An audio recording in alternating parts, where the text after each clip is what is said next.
Hello and welcome back to Down the Track. A bit of a break, but me and Don are back, and we'll be getting the latest from the IPL. Today's game was between the Delhi Capitals and the Punjab Kings. An excellent game of cricket. Finally, I think after a while we saw a good quality game in terms of closeness, right?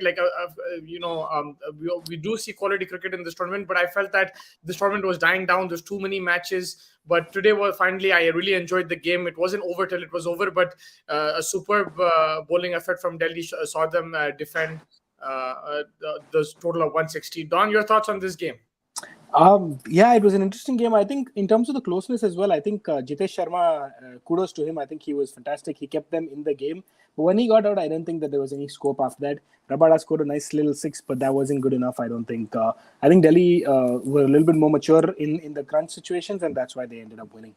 Yeah, exactly. And if you saw the way the game started, there was a pattern there where the power play was utilized really well from both teams. But then the spinners came in from both sides, and as the ball got older, it became difficult to bat on. And I felt that Punjab did a good job restricting 160, and they had a fair idea of how the pitch is working. Like Delhi weren't sure exactly what a good score would be. I felt they were 10-15 runs short, but then Punjab getting off to a flyer and again collapsing, capitulating like that. It's been the story of their season, and it's not acceptable, man.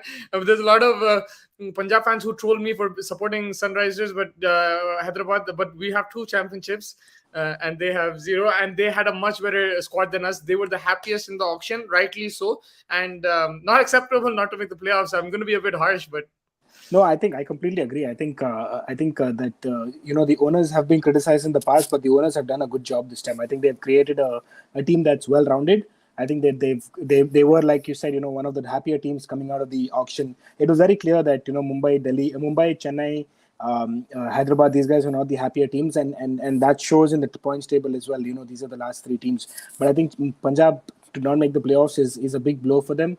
Some difficult questions up ahead for Anil Kumble if he can't win. If they play Hyderabad, they have to win by a relatively big margin. The only thing that they have going in their favor is they know exactly what they need to go in the last game, because it is the last game of the they're still in it. preseason. I thought they're done, man. I mean, if Delhi loses their next and Bangalore loses their next, then they're still in it, right? Okay, yeah, So but even there's an outside chance for even KKR and Hyderabad, but it's almost impossible. I don't think it's going to be as simple as that. But I think it'll be very clear, because Punjab and Hyderabad are the last game. If there is any scope for them, if Bangalore ends up winning one more and if Delhi wins the next, then that's over. Then they make the playoffs. But if Bangalore and Delhi both lose, and then if things go in their favor, there's a possibility. But it's tricky. It's very, very tricky the way it is out right now. I think Delhi are favorites. I think RCB is a close second. And I think Punjab, Hyderabad, and KKR should start packing their bags, because I don't think they're going to make it. yeah, and it seems that for Delhi, if one Sunriser doesn't get to you, the other ex-Sunriser gets you. David Warner first ball out, but then Mitchell Marsh comes and smashes it. So Yeah, I I'm think not sure. Even Saha is in good form, and like Rashid Khan. So ex-Sunrisers are really having a good time in the IPL. yeah, absolutely. I think a lot of the Sunrisers are having a good time, which is unfortunate, because we have a new team that is kind of struggling a little bit. So we could do with a few runs Yeah. and a few wickets, but it is what it is. I think we since we love the team so much, I think we focus on only specifics, but I think there's a lot more to it. With that being said, I think Mitchell Marsh's inclusion in this team has changed this team around. I think that him bringing in that really solid number three position is just fantastic. I think that the only thing that they now need is for Rishabh Pant to have a worldie of an innings. I think that's the one thing that they missed. He usually comes up with a couple of 50s here and there, but he's had a very poor tournament by his high standards, I think. So if he can, turn it around in the last game, or even if they make the playoffs in the playoffs, then that's well worth it. But he needs to step up a little bit. I think captaincy wise, he's improving by the game, and I think he's becoming a very smart captain now. Yeah, 100%. And it was like, in these kind of games, your captaincy is tested, right? When the Yeah. game is on the line, playoffs are on the line, everything there's high pressure. You could see the pressure on the faces of the fielders and the batsmen. And he kept his nerve in the end, and it worked out. Before I get to the fielding display of Delhi, from Punjab's bowling perspective, Arshdeep picked up 3 wickets, slightly expensive. Harpreet Brar was expensive. But apart from that, Livingston picking up 3 wickets, Rahul Chahar, economy of 4.75. It was a very good performance with the ball. So it has to be the bat which was the issue. Absolutely, I 100% agree. I mean, like you start off the way with the way Johnny did. He gives you a 186 strike rate. 3 overs, 30 plus runs. You just have to have the presence of mind to just take Especially it a when you're little bit chasing easy. 160, that's like one third of, not one third, but you've done like You've 20%. done 20% of the work exactly. Yeah. So, and in the first 3 overs, then you just knock it around and be a little bit smart about it. I'm not blaming everyone. I'm blaming everyone except for Johnny. I think the fact that Rajapaksa comes in, Shikhar Dhawan, Liam Livingston, Mayank Agarwal, all these guys, just be a little bit more smart in the way you go about your business.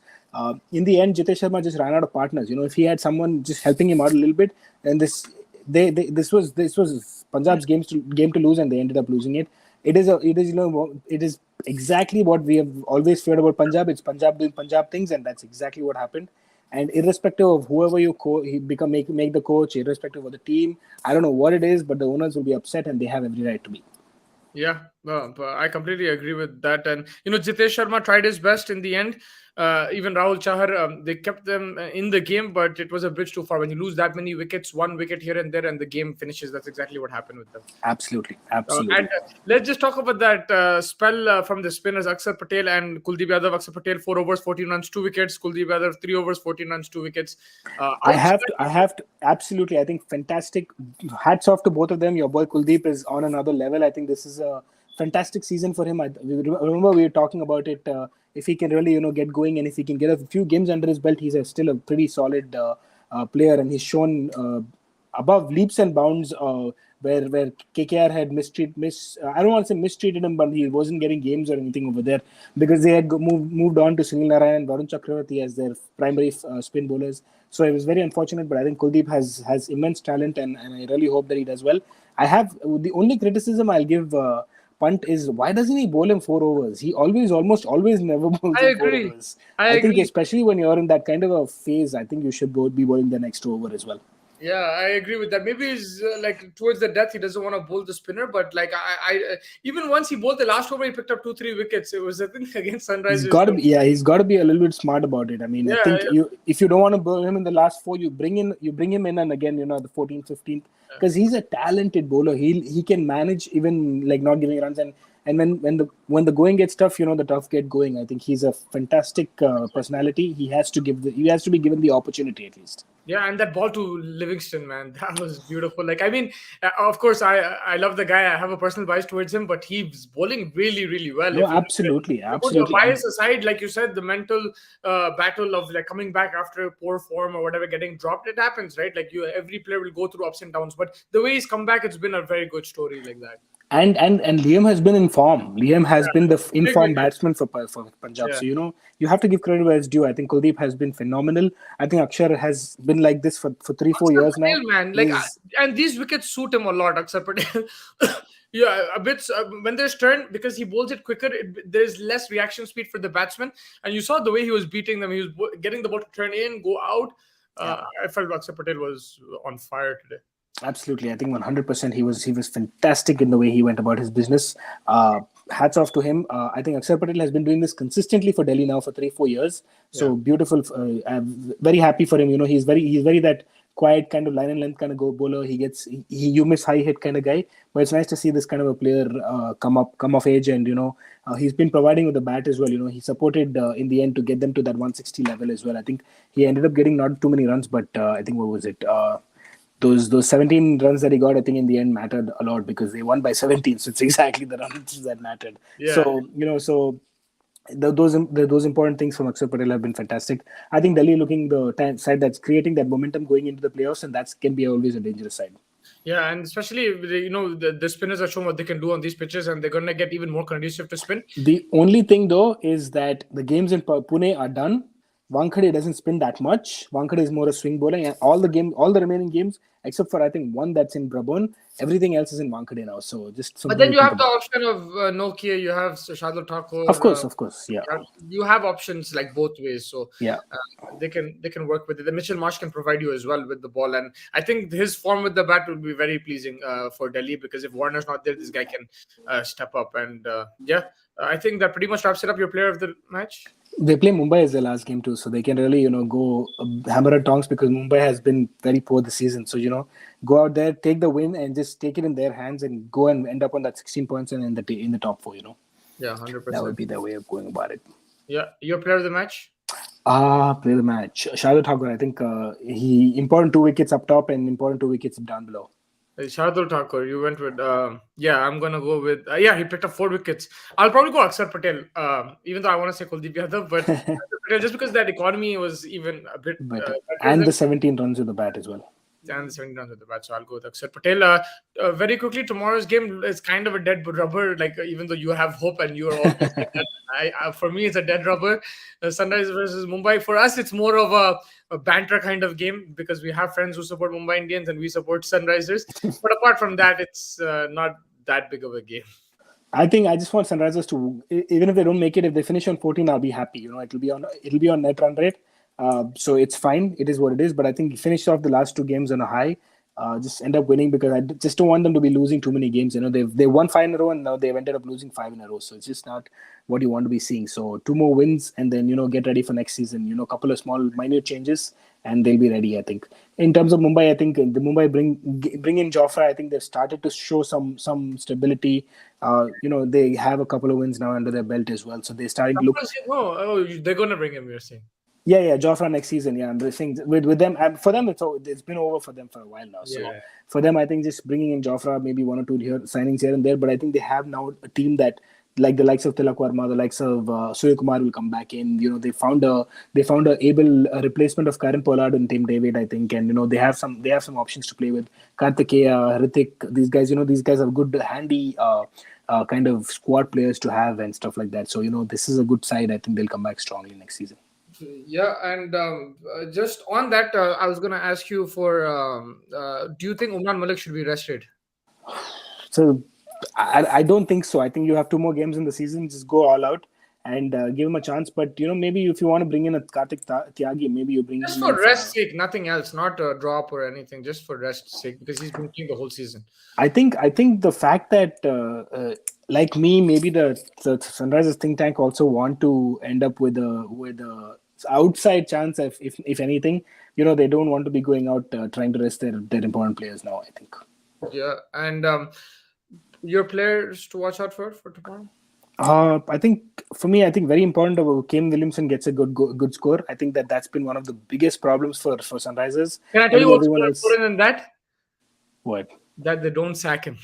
Because what's going to happen if they sack him? He's going to go to Chennai or whatever, and he's going to win the trophy. They're going to say, "How did Sunrisers?" Because this is the same talk. All these guys who are criticizing Williamson now, all these journalists, all these experts, they're doing the same thing with Warner. And now they've all flipped the jump boat because Warner is performing. So do not sack him.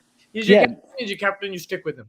Absolutely, 100%. I don't think that there's any denying the fact. You have one bad season. I think that Sunrisers were wrong with Dave Warner. He had one bad season. They went after him. But I think you learn from that mistake, right? You made one mistake, you don't do it again. So you back Kane, you bring him in. He's younger as well. He's only 29, 30, I think, if I'm not wrong. Yeah. He has about 2-3 good years of cricket left in him. And I think he will be your captain for the next 2-3 seasons at least. And this form is temporary. Even Virat Kohli is struggling, but he's not being sacked. Stuff like that. Things like these will come. And I think if they want to start thinking of a new captain, whoever they decide to go with, I think that Kane being there to kind of mold him into understanding is very, very important. But I don't think they're thinking that as well. I think that they decided Kane is going to be their next captain for the next 3, maybe 4 seasons. And they're backing him 100%. This is a young side. A youngest side in terms of paper and on paper and everything. I think they have a good side. I've been mentioning a lot of people. I mentioned from day one that a spinner, a quality spinner makes the side a very, very good side. I think that's what they've been lacking. They can bring in a Kartik Tyagi and Adam Zampa for a Marco Jansen and maybe a Shashank Singh, and then push Washi up at 6. That's still a very, very good side. Where are you getting Adam Zampa from? I'm saying for next season. You bring in an Adam Zampa or something like that. You go for a. The next level, man. You're already thinking about next season. I love it. Yeah. Because that gives you a little bit more dimension in your bowling. And then your from 6 to 11, everyone can give you 4 overs, which is always nice to have versus have only from 7 to 11. So just gives you a little bit more. Yeah, you're next level. But yeah, I think okay. So you're going Williamson. I'll pick the other team player. Yeah. I'll go Tilak Verma because he's Hyderabadi and it's not ex-Sunrisers, but there's always this thing against Hyderabad, like either a Hyderabadi performs or ex-Sunriser performs. So yeah, I go Tilak Verma. But I really want to see Umran Malik bowl to Rohit Sharma. If he plays Rohit Sharma, Pollard, and like even Umran Malik versus Devol Brevis. If Brevis plays, that'll be a nice thing as well. But Yeah, uh, I think they'll. I think Mumbai will do some chopping and changing to try to try a few more players. But I yeah, think for Sunrisers, I think it's going to be pretty much the same team that probably started the last game. Rohit Sharma is resting or he's gonna play? One, yes or no? I think he's going to play. He's gonna play. Yeah. But yeah, I think that wraps it up, Don. Thank you so much for joining. Do you have any last thoughts or anything with Sunrisers? I mean, you have plenty of thoughts. So like, I always have thoughts with Sunrisers, but unfortunately, in the middle of the season, about a few weeks back, Arsenal was looking good, Sunrisers was looking good, and suddenly things have just turned around. what For hurts the more, Arsenal not getting top four, or think if Arsenal don't get top four, or Sunrisers don't get top four? What hurts more? Yeah. I don't know if I can if I can put point. It's just too hard for me right now. If But I I was think you, I'd say Arsenal because I think for me Arsenal as well, they were because I close think to the top. yeah, Like it was almost done and dusted, and then we kind of bottled it. So it's unfortunate. yeah, but yeah, I think you're right. 5 wins in a row, then 5 losses in a row. It doesn't sit well, but it is what it is. If that Rashid Khan innings didn't happen, we would be smiling over here and having a different story. But that's cricket for you. Hopefully, we get to see some good cricket now towards the end. This format and everything, we'll discuss it to like after the tournament. There's plenty of suggestions that we have, 100%. But until then, we'll keep following the matches, and whenever possible, we will discuss and analyze the games. Don. Absolutely. All right, man. Take care and have a good night. You as well. Take care.